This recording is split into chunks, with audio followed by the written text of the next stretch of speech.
Kanalıma ve mutfağıma hoş geldiniz. Bugün sizlerle birlikte şekline yumuşaklığına hayran kalacağınız pamuk kadar yumuşak bir poğaça tarifi hazırlayacağız. Baştan da belirtmek isterim ki tarifim karşınıza çıktığında kaydedin, kaybetmeyin ve bütün sevdiklerinizle de paylaşın. Çünkü o kadar güzel bir poğaça tarifi ki kesinlikle hayran kalacaksınız. Bunu da baştan belirtmiş olayım. Evet, fazla da kıymetli vaktinizi almak istemiyorum. Tarifimin yapılışına geçmek istiyorum.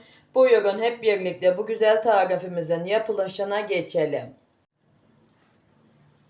Kabımın içine önce ılık suyumu ve ılık sütümü ilave ediyorum.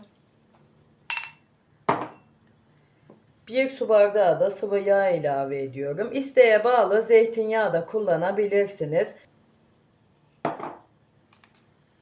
1 paket de kuru maya ilave ediyorum. Sizler yaş maya da kullanabilirsiniz. 3 yemek kaşığı şeker, 2 tatlı kaşığı da tuz ilave ediyorum. 2 tane yumurtamın akını ilave ediyorum. Sarısını poğaçalarımın üzerine kullanacağım. Şimdi hemen böyle unumu ilave etmeden önce malzemelerimi bir karıştırmak istiyorum. Mayamın aktifleşmesi için.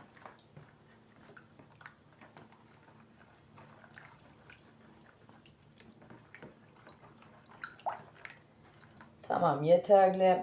Burada 6 su bardağı unum var. Böyle kontrollü bir şekilde ilave edip yoğuracağım. Sizler de ununuzu kontrollü bir şekilde ilave edin.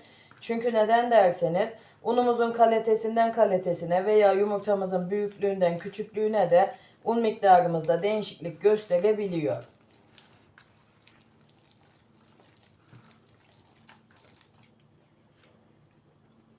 Ben unumun hepsini ilave edeceğim çünkü hepsini alacak.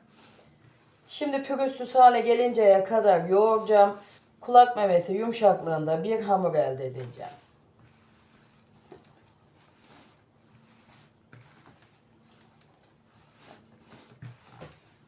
Evet, hamurumu 4-5 dakika kadar yoğurdum. Pürüzsüz hale gelinceye kadar. Hemen şöyle yumuşaklığını da göstereyim. Poğaçamızın hamurunun yumuşaklığı bu şekilde olacak. Şimdi ağzını kapatacağım ve sıcak bir ortamda 1 saat mayalanmaya bırakacağım. Evet, hamurumuz mayasını aldı. Hemen böyle elime birazcık yağlıyorum hamurumun yapışmaması için. Ve hamurumuzun havasını alalım.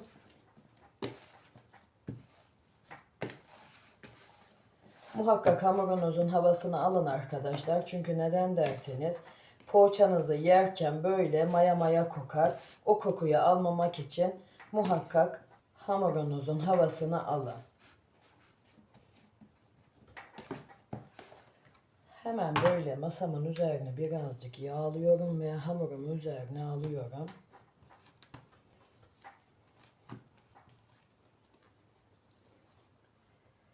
Ve yumurta büyüklüğünde bezeler haline getiriyorum. Hemen yan taraftaki kabımın içine alıyorum.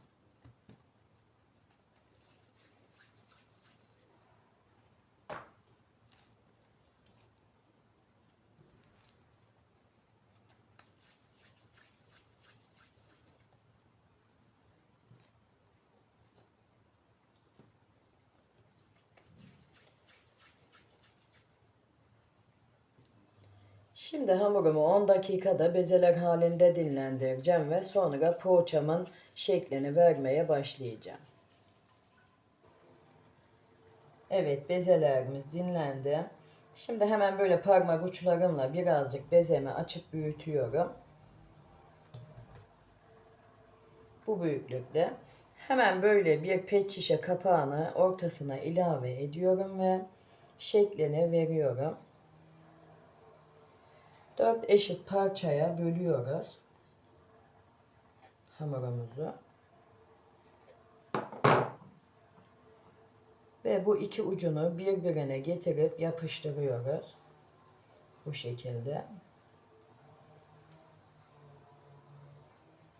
İyice yapıştıralım ki açılmasın. Ve yağlı kağıt sermiş olduğum tepsimin içine alıyorum. Hemen bezemin bir tanesini de alıp parmak uçlarımla açıyorum aynısı gibi. Bu büyüklükte. Ve ortasına pet şişemin kapağını yerleştiriyorum ve yine şeklini veriyorum.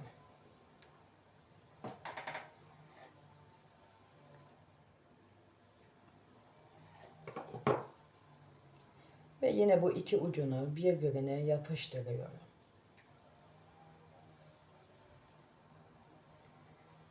Ve ortasından kapağımı alıyorum. Yine yağlı kağıt sermiş olduğum tepsimin içine alıyorum. Hemen son bir tane daha göstermek istiyorum.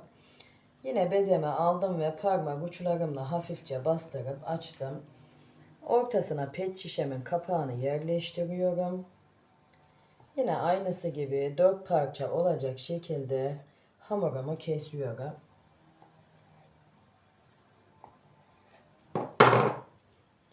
Ve yine iki ucunu bir ucuna getirip açılmayacak şekilde yapıştırıyorum.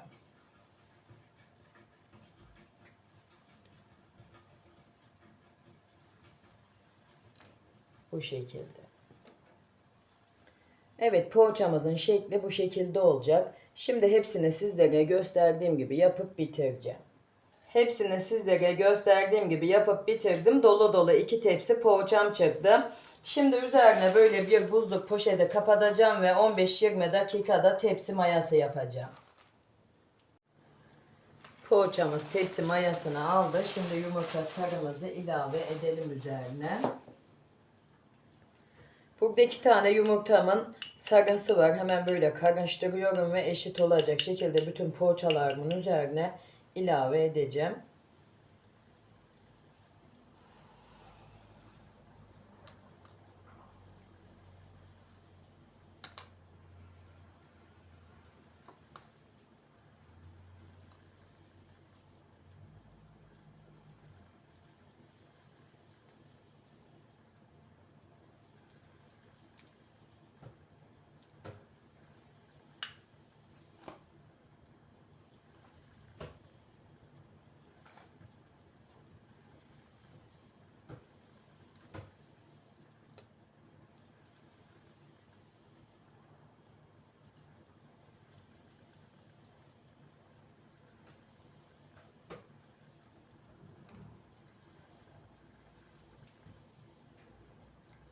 Hemen bunu da belirteyim. Tepsi mayası yaparken gördüğünüz gibi uç kısımları açılmış.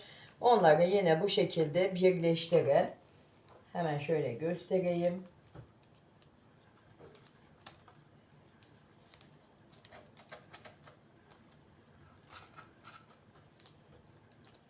Gördüğünüz gibi tekrardan birleştirdim. Şimdi bütün poğaçalarımın üzerine sizlere gösterdiğim gibi yumurta sarımı ilave edip sonlandıracağım. Evet, yumurta sarımı ilave ettim. Şimdi böyle ortasına çörek otu ilave ediyorum. Sizler çörek otu yerine beyaz susam veya kavrulmuş susam da ilave edebilirsiniz. Ben çörek otu ilave etmek istedim.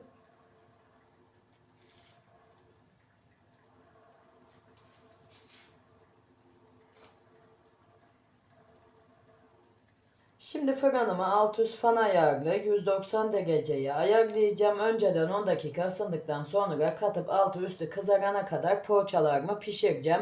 Her tarifimde olduğu gibi bu tarifimde de belirtmek istiyorum. Sizler kendi fırınınızın ayarına göre ayarlayıp pişirirseniz daha güzel sonuçlar alırsınız. Çünkü neden derseniz fırınlarımızın markası aynı olmadığı için pişirme süresinde de değişiklik gösterebiliyor.